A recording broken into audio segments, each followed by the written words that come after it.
पीठ लगातार हिल रही थी, मानो कोई चीज उसके शरीर से बाहर निकलना चाहती हो। फिर उसका शरीर फटने लगा, आंखों में दो दो आंखें दिखाई देने लगे।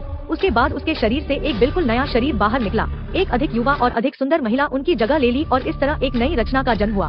हेलो मेरे प्यारे दोस्तों, 2024 की सर्वश्रेष्ठ हॉरर फिल्म में आपका स्वागत है।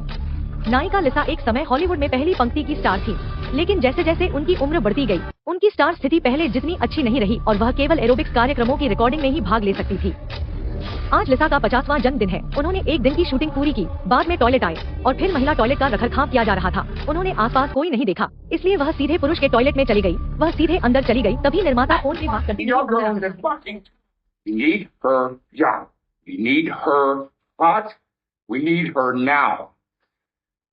Oh, the old bitch has been able to stick around for this long. That's a fucking mystery to me. यह पता चला है कि इस शो की रेटिंग बहुत अच्छी नहीं है। निर्माता को लगता है कि यह सब लिसा की वजह से है।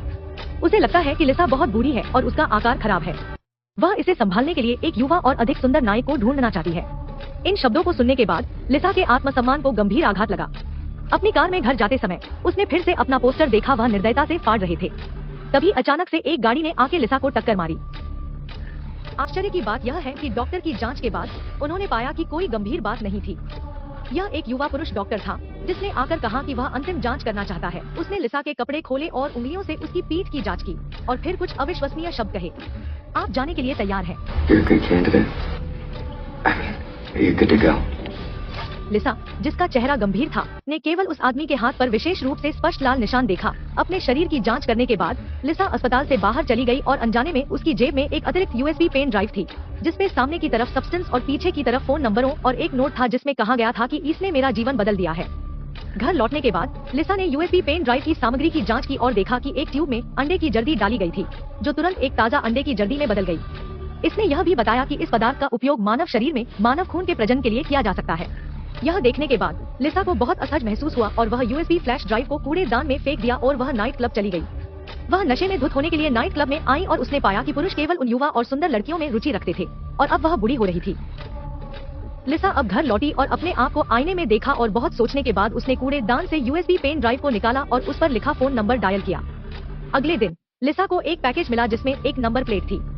लिसा ने फोन पर दिए गए पते के आधार पर नंबर प्लेट का लोकर पाया और उसके अंदर एक बक्सा देखा। जब वह घर पहुंची तो लिसा ने बक्सा खोला। बॉक्स के अंदर हरे रंग की डाई ट्यूब की एक बोतल और सिलाई के लिए कुछ कैंची और धागे भी थे, जिसमें 7 दिनों का एक चक्र लिखा था और यह प्रशंसा का एक विशेष कार्ड था। कहते हैं, कृपया ध्यान दें। यह देखने के बाद कि यह एक शरीर था, ली ने इसके बारे में ज्यादा नहीं सोचा और सीधे तरल को अपने शरीर में इंजेक्ट कर लिया। अगले सेकंड में उसे लगा कि दुनिया घूम रही है और वह सीधे जमीन पर गिर गई और उसकी पीठ हिलने लगी और फिर उसका शरीर फटने लगा और उसकी आंखों में दो दो आंखें दिखाई दिए। फिर एक नया व्यक्ति उसकी पीठ से बाहर निकला और एक सफेद, सुंदर, युवा और सुंदर कुंवारी लड़की का जन्म हुआ। उसने बड़े आश्चर्य से अपनी ओर देखा। उसकी आंखों की पुतलियां चमक रही थी। अचानक उसे तेज दर्द महसूस हुआ। उस समय उसे एहसास हुआ कि मुख्य शरीर लिसा अभी भी जमीन पर स्थिर थी। उन्होंने जल्दी से लिसा के घावों की सिला और पहले से तैयार किए गए उपकरणों को बाहर निकाला और फिर जोड़ा।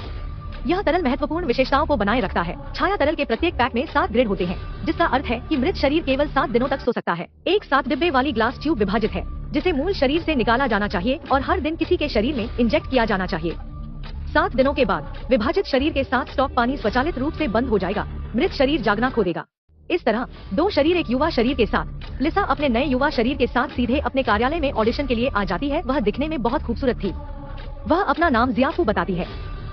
उसके सेक्सी और हॉट शरीर और चतुर उपस्थिति के साथ उसे सीधे निर्माता द्वारा पुरस्कृत किया गया। जब वह एक बच्चे की तरह थी तो उसे तुरंत एक जॉब कॉन्ट्रैक्ट पर हस्ताक्षर करना पड़ा। उसने सोचा कि उसका शरीर केवल 7 दिनों तक रह सकता है। फिर फिल्म निर्माता को बताया कि उन्हें अपनी गंभीर रूप से बीमार मां की देखभाल के लिए हर 7 दिन में अपने घर वापस जाना होगा। निर्माता ने अपने सामने इतनी सेक्सी लड़की के बातों को मना नहीं कर पाया और उसने इजाजत दे दी। सुंदर जियाफू को कंपनी का फोकस मिला, बस कुछ ही दिनों में सबसे ज्यादा बिकने वाली विविध वस्तुओं पर। लेकिन जल्द ही 7 दिन बीत गए। दोनों ने पहले बॉडी एक्सचेंज की शुरुआत की।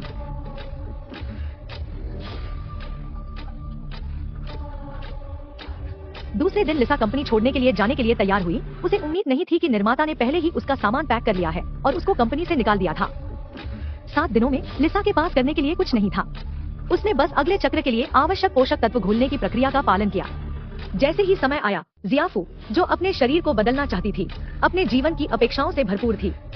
उनका करियर तेजी से विकसित हुआ और उन्हें जनता का प्यार मिला, यहाँ तक कि उन्होंने वहाँ की पुरानी तस्वीरों को भी अपनी तस्वीरों से बदल दिया।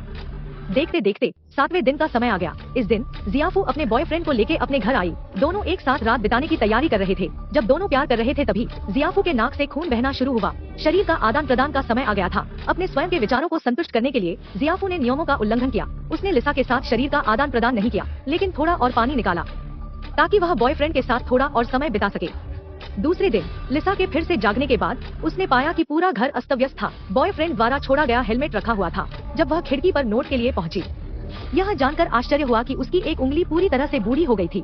उसने तुरंत ग्राहक सेवा को फोन किया, लेकिन ग्राहक सेवा ने उसे समस्या का समाधान करने में मदद नहीं की, बल्कि नियमों का पालन न करने के लिए उसे दोषी ठहराया, जिसके कारण ऐसा परिणाम हुआ। इस बिंदु पर लिसा सोचने लगी कि क्या यह सब बंद कर देना चाहिए, लेकिन जब उसने टीवी पर जियाफू को देखा तो उसने जारी रखने का फैसला किया।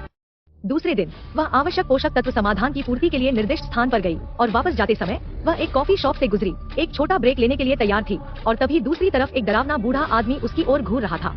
लिसा ने पाया कि उसके हाथ में लाल निशान है। इस समय बूढ़े व्यक्ति ने लिसा के सामने अपना मुंह खोला और कहा, 7 दिन कोई लंबा समय नहीं है, लेकिन तुम्हें धैर्यपूर्वक इंतजार करना होगा। अपना शरीर मत छोड़ना, अन्यथा तुम्हें कोई और खा जाएगा। लिसा को एहसास हुआ कि यह बूढ़ा आदमी अस्पताल में युवा डॉक्टर था। उसके पास उसकी तरह एक विभाजित शरीर था। लिसा डर गई थी। वह कैफे से बाहर निकल गई। परिणाम स्वरूप सीधे एक मोटरसाइकिल पर सवार एक सुंदर आदमी से टकरा गई। यह ईसान है। क्या वही लड़का नहीं है जो जियाफू घर लाई थी? लेकिन उसे यह उम्मीद नहीं थी कि वह ईसान को एक बार और देखेगी, और उसने लिसा को कोसा इस समय के लिए। लिसा घर लौटने के बाद उसे बूढ़े व्यक्ति की सलाह याद आई। अभी 7 दिन नहीं हुए थे। वह जल्दबाजी में काम नहीं कर सकती थी, केवल समय बर्बाद करने के लिए कुछ ढूंढ सकती थी, क्योंकि उसके आत्मसम्मान को ठेस पहुंची थी। वह अब लोगों से मिलने के लिए इस रूप में बाहर नहीं जाना चाहती थी। वह केवल घर पर ही रह सकती थी। और उसकी तुलना में जियाफू का जीवन रंगीन था। चमकती रोशनी के नीचे नाच रहा था। जब वह झुकता है तो अपनी सुंदरता दिखाने के लिए रोशनी करती है। उसकी पिछवाड़े में एक बड़ा उभार दिखाई दिया। वह जल्दी से उठी, उसे छुपाए और लॉकर रूम की ओर भागी। निश्चित रूप से मुझे एक सामान्य हिस्से में एक बड़ा हाथ मिला। मैंने उसे जोर से ऊपर धकेला, सीधे उस स्थिति में जहां डॉक्टर की आंखें उठी हुई थी, और फिर गांठ को बाहर निकालने के लिए अपना हाथ बढ़ाया। लेकिन मुझे इसकी उम्मीद नहीं थी कि जो हुआ बाहर एक बड़ा चिकन ड्रमस्टिक था। इस समय वह सुखद आश्चर्यचकित था। यह सिर्फ एक बुरा सपना निकला, लेकिन बुरे सपने अक्सर वास्तविकता का प्रतिबिंब होते हैं। 7 दिनों के दौरान जब वह सो रही थी, लिसा ने घर को अस्त-व्यस्त कर दिया था और बदबू असहनीय थी और वह इसे और सहन नहीं कर सकी। और वह कड़ी मेहनत करती थी, पर इस आनंद लेने के लिए उसके पास समय नहीं था। जियाफू को लगा कि यह अनुचित है कि उसे ठीक होने में इतना लंबा समय लगा। उस दिन कंपनी में आने के बाद उसे एक अच्छी खबर मिली जिसने उसे बेहद उत्साहित कर दिया। निर्माता ने उन्हें बताया कि शो की बढ़ती रेटिंग के कारण वह जियाफू के लिए एक और बड़े पैमाने पर लाइव प्रसारण शुरू करने की योजना बना रहे थे, और उनके लिए स्प्रिंग फेस्टिवल गाला मंच पर उपस्थित होने की भी व्यवस्था की, जिससे वह रात भर उपलब्ध रहेंगी। यह सुनकर जियाफू इतनी उत्साहित हो गई कि उसने खुद को अपनी नई नौकरी के लिए समर्पित कर दिया। उस दिन से जियाफू ने छुट्टी मांगना बंद कर दिया और अनगिनत दिनों और रातों तक लगातार काम किया। उसका घर वीर्य पानी की अनगिनत खाली बोतलों से भरा हुआ था। जब लिसा फिर से उठी तो उसे नहीं पता था कि कितने 7 दिन बीत चुके थे और वह खुद को इतना बदसूरत देख रही थी। उसने यह देखकर ग्राहक सेवा को फोन किया। वही पेड़। वास्तव में यह सब उसकी अपनी इच्छाओं के कारण होता है। यह सिर्फ इतना है कि वह अपने बूढ़े शरीर को सहलाता है और हमेशा जवान रहना चाहता है। जब समय आया तो वह तुरंत जियाफू में बदल गई।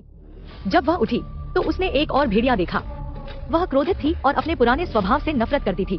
इसलिए उसने अपना गुस्सा निकालने के लिए लिसा के शरीर पर एक के बाद एक प्रहार किए। मुझे नहीं पता कि उसका वीर्य तरल पदार्थ निकालने में कितना समय लगा। इस दिन उसके द्वारा निकाला गया वीर्य काला हो गया।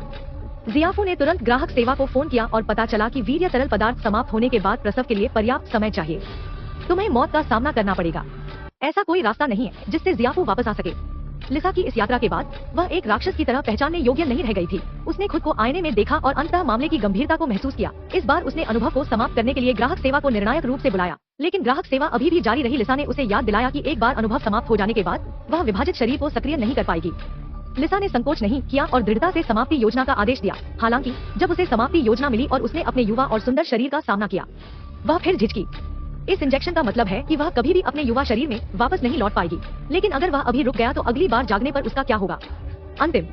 लिसा ने जियाफू के शरीर में मध्य उंगली तकनीक को इतनी हिंसक तरीके से डाला, लेकिन जब वह इंजेक्शन के आधे रास्ते में था तो वह पास के बिलबोर्ड पर पहुंच गई और फिर उसे याद आया कि वह स्प्रिंग फेस्टिवल गाला के मंच पर आने वाली थी। Ultimate dream. इस समय उसे इसका पछतावा हुआ और उसने जियाफू पर सख्त कार्डियोपल्मोनरी पुनर्जीवन करते हुए उद्देश्य के शेष आधे हिस्से को तुरंत बाहर निकाल दिया।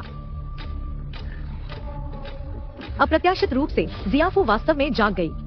हालांकि लिसा इस बार बेहोश नहीं थी। यह समाप्ति प्रणाली के आधे इंजेक्शन का दुष्प्रभाव था।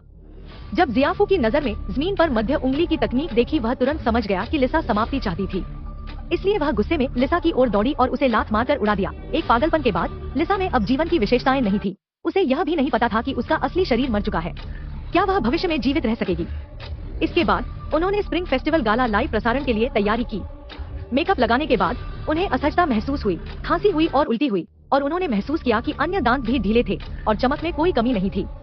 बल लगाकर आप उन्हें बाहर निकाल सकते हैं। थोड़ी देर के बाद उसके नाखून 2 डिग्री नीचे खिसकने लगे और गिर भी गए। वह जल्दी से घर भागी और उसे रहस्य की मूल बोतल मिली, लेकिन वह खुद का एक और अधिक परिपूर्ण शरीर चाहती थी। यह एक खंडित शरीर है। यदि वह पुनः विभाजित हो गया तो क्या होगा? मैंने देखा कि उसकी आंखों से कई पुतलियां फटी हुई थी और उसका पीठ फटने लगी और उससे और एक शरीर बाहर निकला। एक राक्षस जो न तो इंसान लग रहा था और न ही भूत। आपको इस तरह की फिल्म द सबस्टेंस नामक मूल फिल्म देखना चाहिए।